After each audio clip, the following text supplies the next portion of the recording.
Cal, can you see if I've got this video of the three of you on video on my screen right now? You do not. Okay, so just didn't know if that mattered.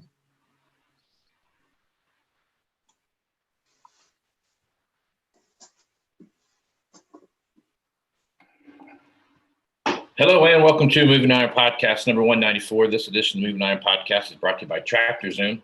And this edition is going to be a little bit different than normal. We're going to do some, we're live in about 3 different places here, Twitter, Facebook, and YouTube, trying something new here to see if we can't make it work out. But I've got the guys from Tractor Zoom on here and Iron Comps, and we're going to take a look at what's going on here in August. And what we saw in August was a very large amount of combines get sold. I think 503, I think is what Kyle told me. And I was guessing right around 500. So my rough math in my head wasn't too bad going along the way. So before we get too further down the road though, Kyle, how you doing, man? Good. How are you? Glad to be on here. Man, thanks for being on. And why don't you introduce who you got with you here?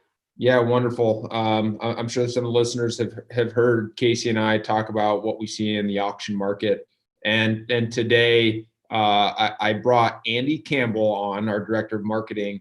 And truth be told, Andy's the one that's pulled all my slides in the past. And so I said, all right, Andy, it's time for you to get on here because he's super passionate about this stuff too. Hopefully we don't go too far down in the weeds to his data science and mathematical calculations, but happy to have Andy on here. Yeah. Yep. Happy to be on, and yeah, we'll try to stay out of the weeds as much as we can. That's good, man. I'm glad you guys are on here, Andy, and glad to finally meet you. I've seen your stuff pop back and forth around as we've had a chance to interact with each other via email and stuff. I've seen you post on social media, so I'm looking forward to what you have to offer here. Good deal. So yeah, are we good to start diving in right now? Yeah, real quick, why don't you outline what it is that you do for Iron Comps Tractor Zoom? Sure. So like Kyle said, official title is marketing director. And what I get to do a lot of though is kind of data storytelling. So I grew up on a farm in northern Iowa, and now with the vast Tractor Zoom database, I get to use a little bit of the data analytics that I picked up over the years and kind of make sense of everything that I used to see growing up on the farm that I still see when I go back and help my dad on the farm, and then really kind of tell a story around all that. So tons of data in here. You can slice it up and dice it up almost any way. And Kyle and I were running through some of it yesterday. And even just yesterday, we were finding new insights and getting all excited about what we're pulling up. So yeah, there is just a ton of stories to tell with this data. Yeah, what I think is really cool is, so we're using this thing called Microsoft Power BI, business intelligence tool, which helps us analyze all of the data that we have coming through. As Casey mentioned, we saw over 500 combines selling this August. I think we saw 500 and some odd total auctions, and just a massive amount of inventory that flew through. So it's a lot of fun for us to be able to sit down and dive through the data. And so today, Casey called us and said, "Hey, let's go over the combine market. Let's see what's happening." Kind of a recap of August, what happened in the combine market. So with that, Casey, if you're cool with it, I think we go ahead and kind of move through some of these slides and let Andy lead the conversation. Yep. So real quick, I want to throw this out there. So this was one of those months. August was a month that I wanted to pay a lot of attention to, because as you're getting ready to see, there was a lot of there was just a lot of combines. There wasn't a whole lot of other machines out there that got sold on the volume scale that we saw combines get. So I was very curious to watch that sell through those August months, and then what's the ultimate kind of outcome going to be. And this is the great thing about what Iron Comps does, and as well as what you're going to see on Tractor Zoom as far as the listings go. But the Iron Comp stuff, this is really the meat and the potatoes of what I like to see happen on a day-to-day basis with this data that we get. So I'll shut up and let Andy go, but this is kind of nerding out here a little bit. This is going to be some good stuff. Well, also before we get started, if you remember last August of 2019, naturally 2019 had its own set of challenges, but we saw a huge spike in combine inventory come to the auction market last August. Yeah. it got even bigger. And so just to, before we get going, All the data that you're going to see here comes from the 435 auction companies that are our partners and advertise on TractorZoom. So if you're looking for upcoming auctions, go to tractorzoom.com. And then if you're looking for historical data, what's going on in the market trends, go to ironcomps.com. Yeah. Cool. Okay. So yeah, like Casey and Kyle said, I mean, we saw 503 combines go through in August. And I remember when Kyle and I were talking, we did a webinar back in July, and we were wondering if a little bit of the heavy July season was going to rob a bit from August, even though, you know, our auction success team was talking about they anticipated a big month coming up. They didn't know how big. And so, yeah, this, you know, double almost of what we saw last August. So huge month. And then really kind of what I want to get into today is three parts. So, you know, the first one, talking a little bit about the relationship between the price and how SEP hours drive that price, but then overall just the trend that we've been seeing. So what's happened up to August, how August has affected that, and just the trend in the overall combine market. Then we're going to dive into a little bit of comparison, a little red versus green, looking at John Deere and Case IH. And then in the final bit, I pulled together some manufactured years. So looking at age of equipment, not necessarily by SEP hours, but by looking at just how old the machines are, when they were made. And you find a couple neat nuances with some machines that are, you know, made in the past 3 to 4 years, and then a different trend, it seems like, in the last 10 years. So I've kind of got it split up into a few different sections, but diving into maybe the most recent and talking about some of these trends.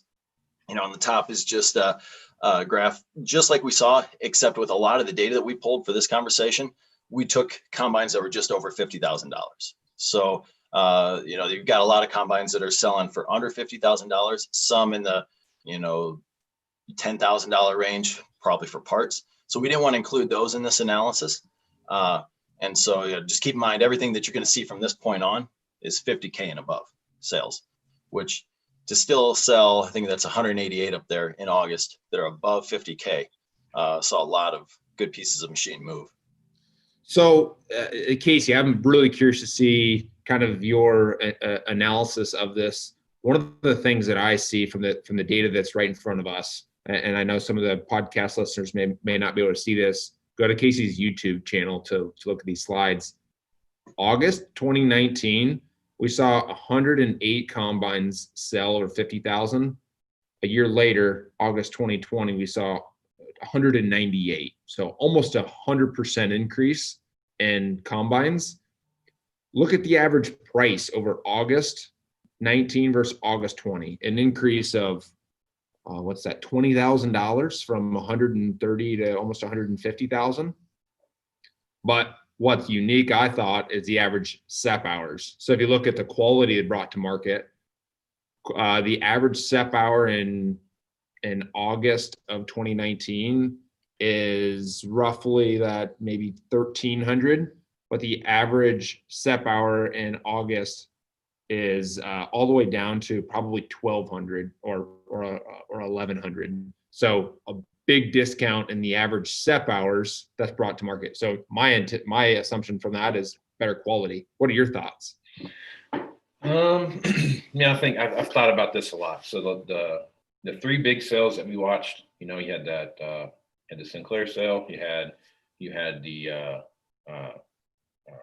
Ag Power sale, or Ag Pro sale, I'm sorry, and then up in Ohio, and then you had Sullivan's 2-day deal that they had.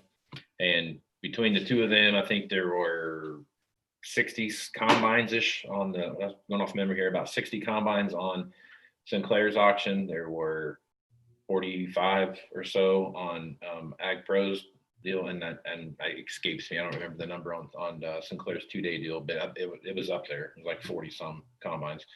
And I think, to me, what the difference between those three big sales were compared to what we've seen up to this point was everyone was taking the 2012, 2014, 2013 model stuff to auction, and they were all the same. You know what? Everybody had something with 1,500 hours on it, had 1,200 hours on it, those kind of things, separator hours type of deal.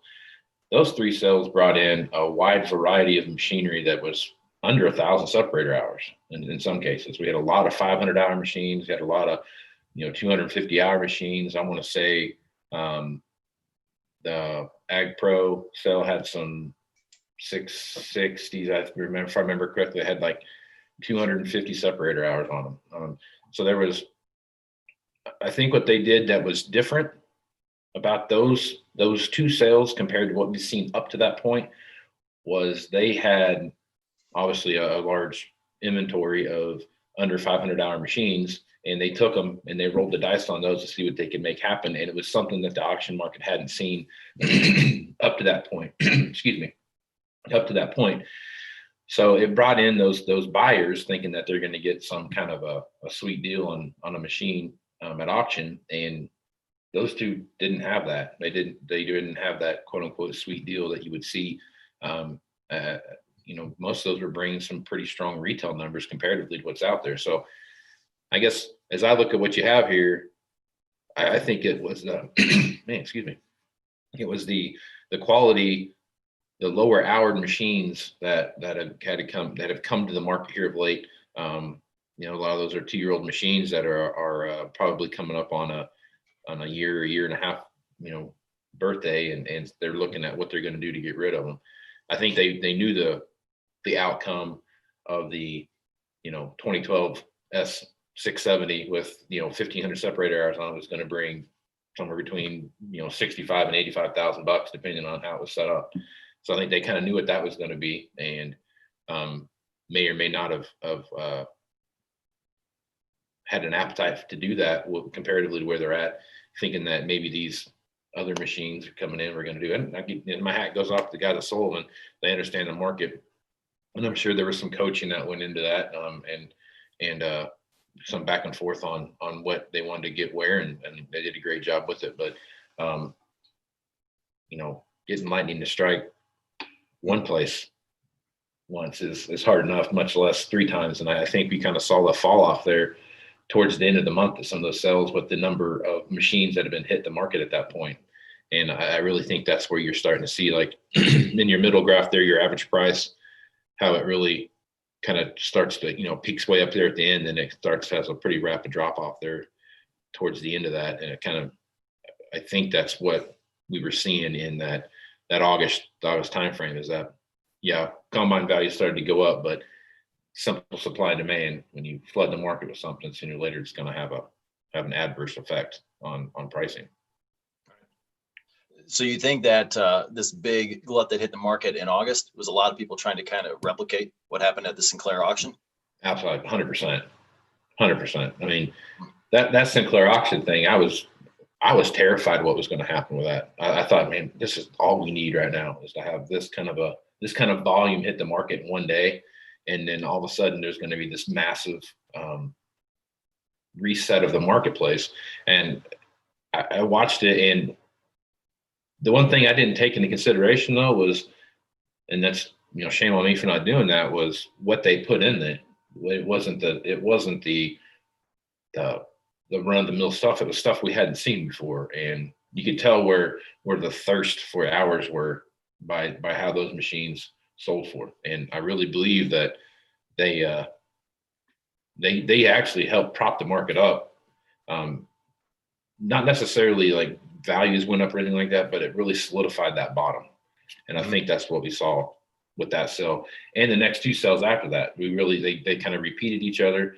There wasn't the up and down that you would see in the typical market wasn't there. It was pretty consistent. There wasn't any real big surprises until we got to the end of the month. And at the end of the month, there was a few surprises. Machines that just like that had sold in the previous 3 auctions of volume brought 10 to 15% less than those 3 did. So it kind of showed, it just kind of reset itself there a little bit, had a bit of a correction there at the end. Well, on that note, Kyle and I were talking a little yesterday on the direction that everything was going. And we looked a little bit more month over month and year over year, instead of just, that fatigue at the end of August. But one thing for the listeners that aren't able to look at the slides right now, we do see a month over month general trend up in this average price, which you'd expect, especially since on the SEP hours, it's a lot more slight, but that the trend line is actually down. And so we've seen some of these younger machines hit the market, which what we were just talking about, the Sinclair auction brought some that were just 400 SEP hours. And so you expect that to bring a little bit higher price and drive that price trend up. But then Kyle and I were talking yesterday on that trend up on price, how much of that is actually due to these younger machines hitting the market. And so that's what we tried to flesh out is, how much of that increased price can be attributed to the younger machines. And then how much of it is just the fact that the farmers may be willing to pay more for combines just overall, or is there something else driving the market? So we got into a little bit of that level of detail. And so what we've got and what we're showing right now is a little bit more of a granular level detail on combine values over the last couple of years. A dot represents a sale.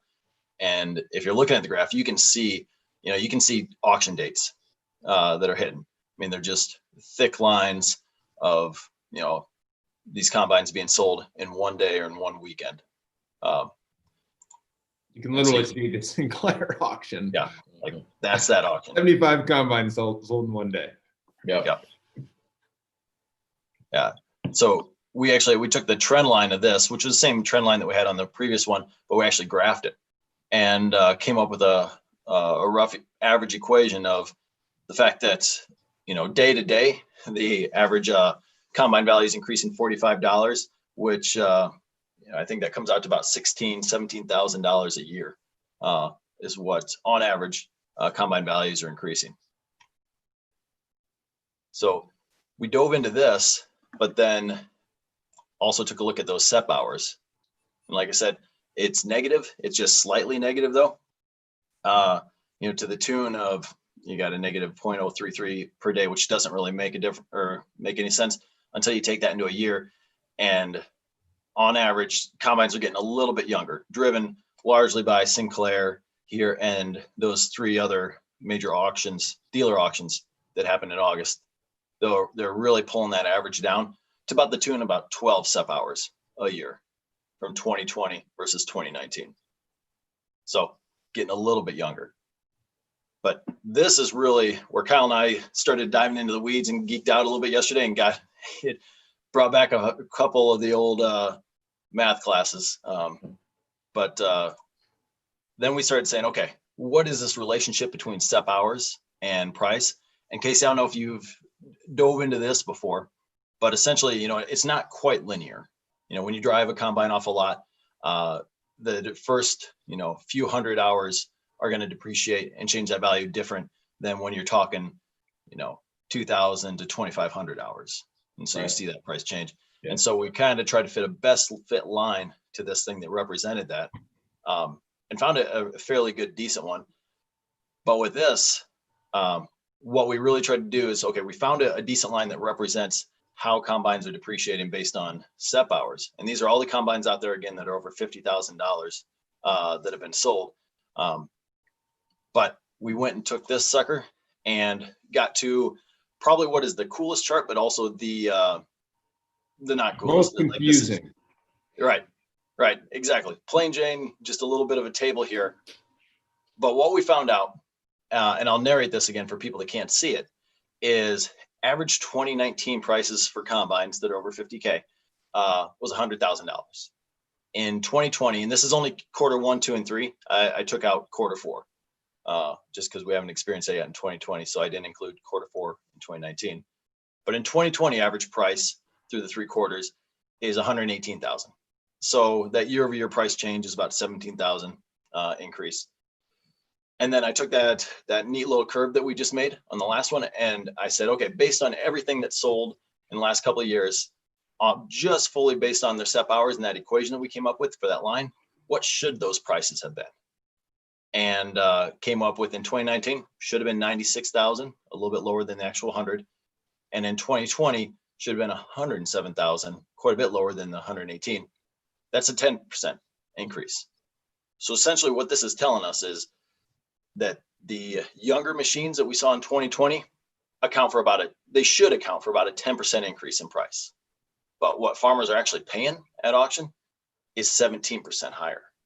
So there's 7% out there, 7% premium from 19 to 20 that farmers are paying that's not due to SEP hours. Yeah, exactly. So in kind of put simply, so Andy has been able to run some data science models and some different power curves within that data science. And what he's effectively done is adjusted 2019 to 2020 he's adjusted based on separator hours, so condition brought to the market. And what he's saying and what the data is showing is a 10% stronger combine market in 2020 than 2019 when you adjust for hours. Okay. Yeah. You know, so you're saying separator hour for separator hour. So just something that's got 500 separator hours on it versus something that's got 500 separator hours on it a year later is worth 17% more, or I'm sorry, 10.4% more. Just so I understand this correctly, right? Okay. It'd actually be the difference between the two. So about 7% more. Oh, okay. 7% more. Okay. Well, that makes sense because, okay, that makes sense. If you look at two things, one is there's the lack of machines that are on, I guess, how was that? The number of machines that sold at auction in 2019 that were under X number of hours, say 500 separator hours, compared to 2020. I think the last graph you showed, there's a exponential, it was almost double. Is that right? Oh yeah, the young ones that were being sold. Yeah. Right. Yeah, I don't know exactly what the proportion is, but a lot more younger ones being sold this August than the previous August. So yeah, I think right now guys are just looking at they're at that point now where the need to update their machine to something different is getting, for some guys, and that's not for everybody, but some guys are looking at it as, I've got 5 years in this machine. I'm typically 2 or 3 years, and then I get, I roll to a different combine, start looking at my hours and then cost of operation and all those things. I start playing it. There are more people looking to update equipment in 2020 than there has been in any other year that I've looked at, because quite frankly, there shouldn't be anybody. I mean, there's nothing, if you look at the marketplace, like there's no reason for someone to be looking at buying equipment right now. I mean, with the way equipment or the way commodity prices are, but people sure are doing it. And I think what they're doing is they're looking at efficiencies, they're looking at downtime in the field, they're looking at repair costs, they're looking at cash flow, those kind of things. There's a lot of good things you can do to kind of offset some payments and cash flow, repair costs and those kind of things by looking at getting to a different machine. I think that's driving the market right now more than anything. Okay. Yeah, because I've got some slides a little bit later too that indicate something like that. At least in the last 4 to 5 years, maybe up to like 6 or 7 years, that the people are cycling through those newer machines more often. But then you've got people that like to hold on to the machines, and that turnover seems to be a lot less. Yeah. So that cycling through it to avoid those repair costs or to minimize those makes sense, and that could be a big driver in this. There's key drivers. Something you guys might take a look at too is when you start getting to 500 hours, what does that look like? And then 750 hours, what's that look like? And then what does 1,000, 1,500 hours look like? Because those are some key reconditioning points on a combine as far as expense, where expensive repairs come into play. It's usually in that time frame.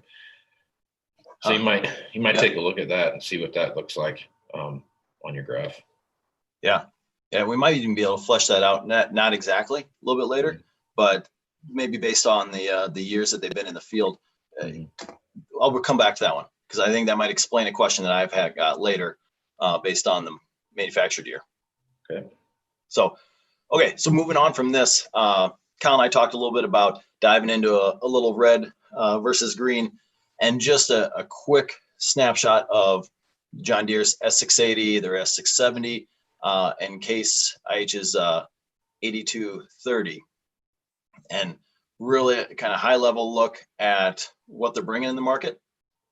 Fairly comparable, and again, you'd expect the 680 to be higher than the 670, and they'll have quite a few models that are sold. the 8230, quite a few less, but kind of splits the difference in the value there. So the S670 is selling for 120,000 on average, the 8230 is selling for 133,000 on average, and then the S680 is 144,000 on average. And what's that look like from the usage, Andy? From the usage standpoint, they are close. S670 probably edges them out here a little bit with 1,264 hours on average. S680 is just under 1,200 hours. And then the 8230 is, again, just a little bit behind that with 1186 hours on average. So really comparable. I mean, S670 having a little bit more hours maybe makes sense. It's got to run more hours, cover more ground. I'm not quite sure. What's your take on that, Casey? Every time we look at this S670 versus the S680, S670s always have more SEP hours on them. There's more of them out there. I mean, I think there's more S670s out there that are still running in the field. In 2012 and 13, there was it's not been till like 14 where you really started seeing the swing in then the amount of Class 8 combines that were getting sold comparatively. I mean, usually it was always Class 7, and 670 was always the first one to the table. But now that you start looking at those two units next to each other, and they're starting to kind of almost get to a little bit of a parity between the two. So, I just think there's more S670s in the field that are still working than there are S680s, and so I think it's probably just the number of machines would be my guess. Yeah, I didn't know too if that F670 has to run the SEP hours longer. They can't go as fast as S680, but I don't know the difference between the two of them. If that wouldn't be true. I mean, there's going to be a little more capacity on the S680. You're going to be able to do 25% more, I think, something like that, than a S670. Which I guess if you did the math on those two, just real quick, the hour range, what's that look like? You got 1195 divided by 1264. So that's what, 5.5%. So, so yeah, there's probably something to that. I guess that's a good point. It's just the capacity is a little better on the 680 than the 670. Yeah. Maybe guys are saying, "Oh, I don't need to buy the S680, spend the extra money. I'll just get by with the 670." But then you just look at they're ending up having to stay in the field a little bit longer. Yeah. Yeah, that'd be an interesting analysis that we could do between the two of those. Because even on the next slide here, that I guess 2 slides from now, this is an interesting one. This is the number of them, or proportion of these that are out being sold in the market right now. So like S670s, S680s, kind of on par with each other. I think they're in the 160s that have been sold roughly. But then you've got, 20% of that is what the case has been sold. And from all, standards purposes, it looks to be a very comparable machine, but just significantly fewer of those being sold in the market. Yeah. So, but this one, again, looks, if you're looking at the graph, it looks scattered. So it's maybe better that you're not looking at the graph if you're just listening to the podcast. But the darker blue is your S680s, the John Deere greens, S670s, and then the red sprinkled in there is obviously the Case IH. But again, what you see on that blue is it does bring a little bit more of a premium. It kind of sits higher here per separator hours. It's bringing a higher price. Mm-hmm. But like Kyle said, once machines get older, anything really from 2,000 up, maybe even 1,500 and up on those SEP hours, really a whole lot of parity between these two machines. And so, yeah, it's hard to compare the 8230 with the rest of them, just because it hasn't been run nearly as long. There's not enough data points out there. But the 670, S680, once they get old, looks like they're treated close to the same.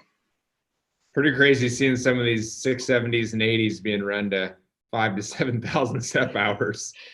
Yeah, we've looked at a few of those, but yeah, it's Yeah, they're putting hours on them for sure. Nice. Okay, so the last section that we did, remember I said we were going to split up into looking at trends, we're looking at red versus green, and then just started to pull a little bit of these combine values, but based on the manufactured year.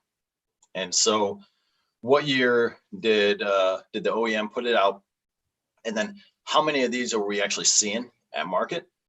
And so again, if you can't see the screen right now, essentially what you see is a classic bell curve that's going on with a lot of the majority of these machines being sold, or that are being sold now and being sold in last year, were produced in 2012, 2013, almost 2014. Yeah. Just the bulk of those machines. But Casey, you mentioned that earlier too, that you're seeing a lot of these. Like this is the typical combine that hits the market, isn't it? Well, I mean, yeah, those 3 years were the largest production year for farm equipment in like 20 or 30 years. So I mean, every manufacturer across the board where they were putting machines together in the parking lot. So I mean, they were getting them out as fast as they could. So there's a ton of those 3 model years across the board. There's just a ton of them out there. And your graph shows that. So. Right. Yeah, that explains it. It'll be interesting to see as we age a little bit.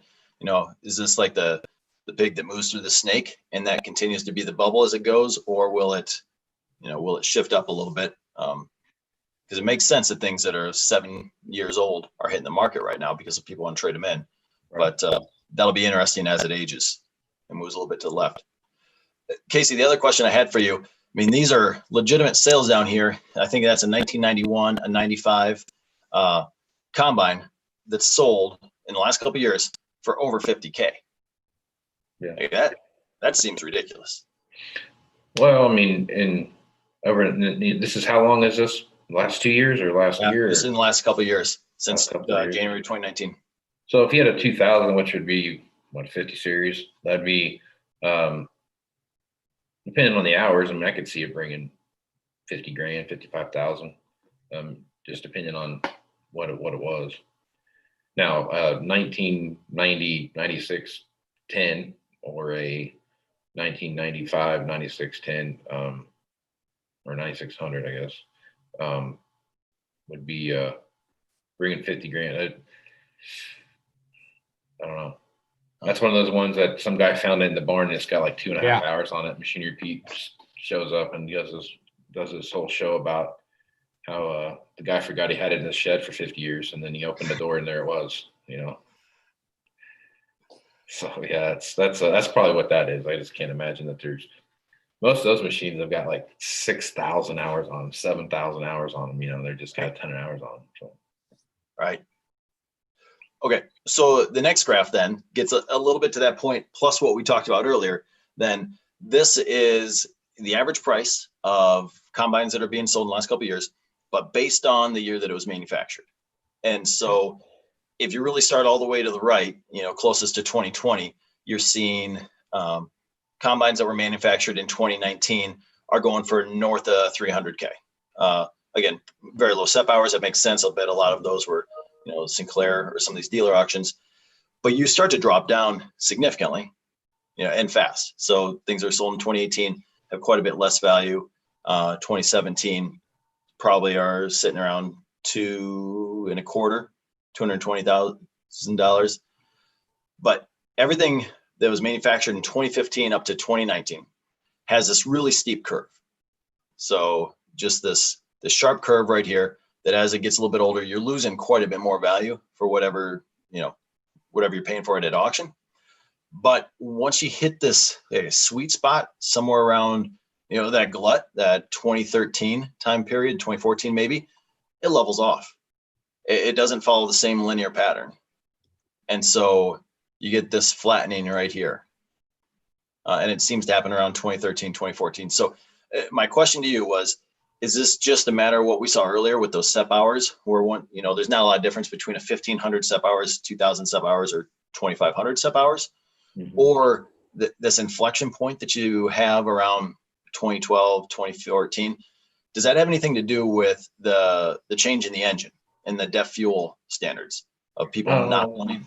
Yeah, I think there's some of that. There might be some of that. depth fuel thing. But I think to your earlier point that people are more worried about, a buyer is more worried about, they might want a 680, they might want a 670, but they're really more concerned about the number of hours than they are anything else.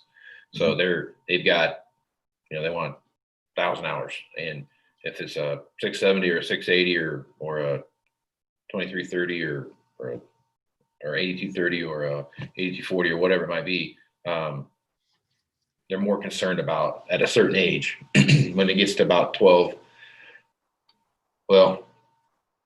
11, 10 in that area, that's when you really start seeing guys paying attention to the hours are way more important than what the machine is. And I think that's where you're kind of seeing that leveling off there in those years. Yeah. Def does make a big deal. I mean, there's still some folks out there that are, won't buy a machine, final tier 4 engine, they want a interim tier 4 or a tier 3 engine. And they want, but the thing about it is they want, 1,500 hours on it, on a tractor. It's a tier 3 engine. And it's, at this point, that's a 10-year-old tractor, so it's hard to find that. Right. Not that it doesn't exist, but it's just hard to find. Uh-huh. And to answer your question, at least on this graph, I can't tell you what these models were, but whoever bought that in 1991, that 95, they wanted it, $100,000 for them. So yeah. Well, they forgot, that just hidden in the shed. Who knows what that is? That's somebody really wanted that particular rig, so they paid for it. Okay. Somebody added it to the collection, like John Kinzenbar or something. Something like that, yeah. Okay. And the last one that I was pulling and messing around with just looks at the number of average number of SEP hours that are put on machines that were manufactured in all these different years. So again, still the x-axis is the same as it was last time. Looking at things as recently as produced in 2019, but for things that are produced in 2019 that are sold at auction had an average of just shy of 300 SEP hours on it. And then the things you produced the year before, a little over 400 SEP hours on it. And I didn't know from this graph how to make sense of it and what you thought, Casey, because you've got some common trends here, maybe like I said, in the last 7 years, where it looks like you're putting anywhere from 100 to 200 SEP hours on a lot of these machines year over year. But once you start to get to like 10-year-old machines that are sold at auction, this is what I don't get. Like things that are produced from 2010 earlier, they're coming to auction with, on average, the same amount of SEP hours, 1,500, 1,600, 1,700 SEP hours. I would have totally expected these older machines to continue to also rack up 100 to 200 SEP hours every year, not to flatline. Mm-hmm. So so I think when I look at this and kind of what I've seen happen is that the machines get the most use year over year at a younger, as they're newer. They get, the guy's going to put 250, 400 separator hours on them. And then as they kind of go through their lifespan and they get a little bit cheaper, then you start running into guys that are going to put less hours a year on a machine than the guy that bought it brand new, just because of the acres they run or whatever it might be. So I see some correlation there. That makes sense from what I see. As I look at this, I also wonder how much of this graph is attributed to, as the machines get older, maybe farms are starting to scale. And so what they do is they buy a second combine, or they have 2 combines that they're ending up running, so that they're not putting as many hours on maybe they have a 9770 and then they've also got a S770 that they're running. And that 9770, they're just not using as much, but they're still running both of those combines. So then you have the average hours split between the 2 machines. Yeah. There's some of that. I think you still have some of that. There might be a little bit of that backup combine mentality of, I'm not going to get much for it, so I'll just keep it and run it to the wheels fall off mentality and just use it as a backup type of thing. But I think a lot of this is just attributed to the fact as machines get older, they get cheaper, and the guy that are buying those older, cheaper machines just doesn't have the same number of acres that someone that's got 6,000 acres of corn to cut, and he's got 1,500 acres of corn to cut. So it's a big different Right. Big difference in the number of hours you're going to run. So yeah, and this probably goes to your last slide of, okay, as you look at from 2010 to 2004, the average SEP hours is pretty flat. So is the depreciation as you look at the average price. And you naturally start to correlate those two of why you don't continue to see the depreciation as quickly as the new machines. Right. Average hours per year aren't the same. Yeah. And I didn't think about this till now, Casey, but this would be interesting and really useful, I would think, for your dealers, at least with my marketing hat on. I'm seeing a complete segmentation of two different types of customers. So you've got the ones that you talked about earlier that are going and wanting to trade in every couple of years to get the newer machine. You know, maybe it's to reduce the wear and tear, keep the repair costs low. But they're probably also, at least by look at this graph, they're high acreage farmers. And so they've got that acreage that are putting on 200, 300 SEP hours every year. But then you've got this different subset, you know, in a marketing world, it's persona of farmers that are essentially, you know, they're not going to trade in that combine until it's 10 years old. Like they've got that in their mindset. And it looks here that, you know, they're consistently running a combine to 1,650 hours, you know, it's 10 years old, and then they'll trade it in. And there's just a steady stream of them happening year after year that are doing that. And so at least from my standpoint, and, you know, looking at this from a marketing angle and kind of trying to segment my customers, it certainly looks like you got that high trade in, you know, constantly getting a new machine every few years in this early set, but they're high acres and you can almost figure out how many acres they're doing a year. And then you got the second set of smaller farmers, family farm that have a set number of acres. And it looks to be that 10-year mark that they're saying, okay, this is when I, you know, in my mind, I'm trading in a combine at the 10-year mark, and they're doing a very steady amount of acres. Yeah. Yeah, I think that there could be some of that too. But by the time a 1-year-old machine goes through a 10-year life cycle, it's probably had 2 or 3 different owners along the way. And there's kind of a roll cycle. I think most guys are looking at the combine as a 5-year asset that they want to keep around for 5 years and then trade it off. And then there's you know, a 3-year mindset, and there's a 1 or 2-year mindset that kind of goes into play there. So I think I still think it's just as these machines get older and they go through the trade cycle and they go through their life cycle, it's they're getting traded down to a smaller farmer who's just doing less acres. And that's why you don't see like the big jump there between, I guess that'd be 19 and 18, from 292 to 427.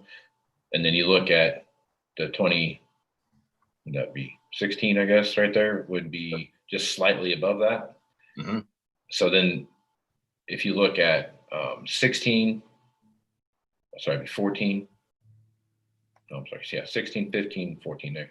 If you look at how those work, those are all, a lot of those guys still have the same machine from when it's brand new. And they keep putting the same, you know, 200 hours a year on it type of thing. And they've done that for 5 years and just haven't traded it.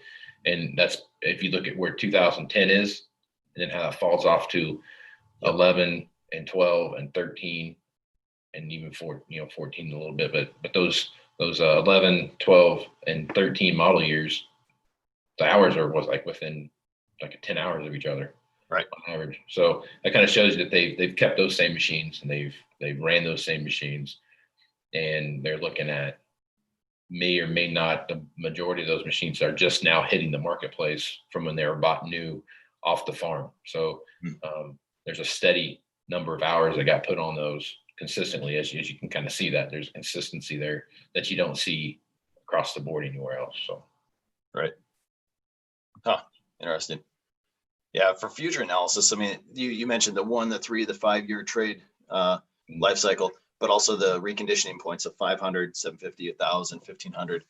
That'll be interesting. I'll have to dive into that and start to segment that data out, see how those combines behave differently. Yeah. Cool. Well, from the data we pulled, that's kind of what we have, at least for this go round. Right on. That's good stuff, man. This is the one thing I like about what you guys do there at Iron Comps and the data that you collect and that you pull is that you can really get really granular into what you're looking at and really dive into that from a used equipment management perspective and what that looks like and how things are stacking up year over year and those kind of things. So hats off to you for the good data that you guys are putting together. Yeah. Thanks for letting me be on the podcast. This is enjoyable to be able to share this stuff. No problem. Before we go, Casey, you're naturally a Iron Comps user. You and the 21st Century John Deere group use Iron Comps, and one exciting thing that we've had the opportunity to do is be able to leverage that same software that dealerships and banks are using from a professional level all across the country. As we have a new pricing tier that's called Iron Comps Insights. That maybe if the listeners are farmers or machinery buyers themselves, but maybe not to the capacity of a dealer, they can actually get access to this as well at a new pricing tier of $299 a year subscription. And if it's okay with you, I'd like to offer your listeners a discount. Is that okay? Yeah, I'd love to give people a discount. That'd be great. Have my name attached to that. That'd be great. So, Casey, we created a promotion code for all of the listeners on Moving Iron called the promotion code is just pretty simple. It's Moving Iron. And if any of the listeners subscribe for a limited time, subscribe to Iron Comps, you get $75 off your subscription to this data that can help you make better data-driven decisions. Just go to ironcomps.com. And when you sign up for Iron Comps Insights, you get $75 off. It's a brand new product, and we're starting to see some good uptake from the market. Thought it'd be good to offer your listeners that. Well, I appreciate that, and I'm sure they will too. Because if you're not using Iron Comps, guys, and you're out there, even if you're a bank, if you're a dealership, if you're an equipment jockey, whatever you are, and you're not using this data to help value your equipment or at least see trend lines starting to develop and what's going on out there, I highly recommend it because, like you said, we use it in what we do every day, and the data that we pull from that is it's a great way for us to do that. And the thing about it too is just on the tractor